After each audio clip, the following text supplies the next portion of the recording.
these were the final readings of the draft, so the deputies of the Duma were pretty much discussing the amendments previously put forward, including those proposed by President Putin. They did end up passing the draft, so it's now up to the upper house of parliament, the Federation Council, to approve it, and then for the president to sign it. So the idea is all non-profit organizations funded from abroad and involved in politics, they have to register themselves as foreign agents and report to the authorities on their activities. The goal is to prevent outside forces from interfering with Russia's internal matters. This draft did cause quite a lot of criticism and discussion before, with many critics saying that it would be potentially anti-democratic, so some of these amendments were introduced specifying that these non-profit organizations funded from abroad have to be involved in politics, since there's also a wide range of other organizations which are also funded from abroad, like mass media or educational institutions,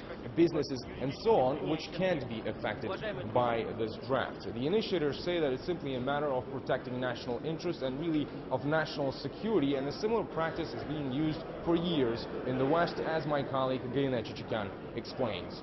The West hurried to dub the proposed legislation as a Kremlin crackdown on NGOs. It shows the money flow. Where's the money coming from for these organizations?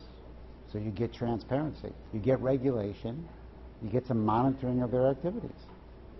These are all things that a nation, a sovereign nation, is allowed to do. U.S. officials were quick to express concern, presenting it as an exclusively Russian initiative. But as the Russian foreign minister said, the concept and even the wording of the proposed law was almost entirely borrowed from the American bill called the Foreign Agents Registration Act. If you work in the United States, if you work for another country, you have to register as an agent of that country. Now, that's not a negative meaning, but it means that you are representing that country, and that has to be known if you're getting paid or under the employment of any foreign nation. Veronika Krasheninnikova says while in the U.S., she was forced to register as a foreign agent even though she was not involved in any political activities. I was a representative from St. Petersburg. We promoted economic cooperation, tourism, cultural ties. Nevertheless, the U.S. Justice Department, which monitors the activities of foreign agents, insisted that representatives of cities also registered as foreign agents.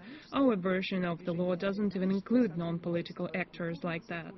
The Foreign Agents Registration Act in the U.S., quote, requires persons acting as agents of foreign principals in a political or quasi-political capacity to make periodic public disclosure of their relationship with the foreign principal, as well as activities, receipts, and disbursements in support of those activities, end of quote. The sponsors of the Russian bill say their version is almost identical with the American law. The U.S. argues the difference is that their law doesn't address non-profit organizations. But many see another difference.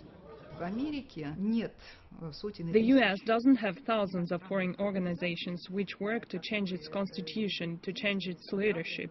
But we in Russia do have a situation when scores of organizations work precisely on that. For example, when some NGO calls for people to join a protest, they have the right to know who's behind that NGO, on whose payroll they are. Members of some non-governmental organizations met with Hillary Clinton behind closed doors in St. Petersburg. Afterwards, one of them, Dmitry Dubrovsky, said the Secretary of State is aware of the proposed law and, quote, is searching for ways to modify the support of Russia's NGOs without subjecting them to a crackdown, end of quote.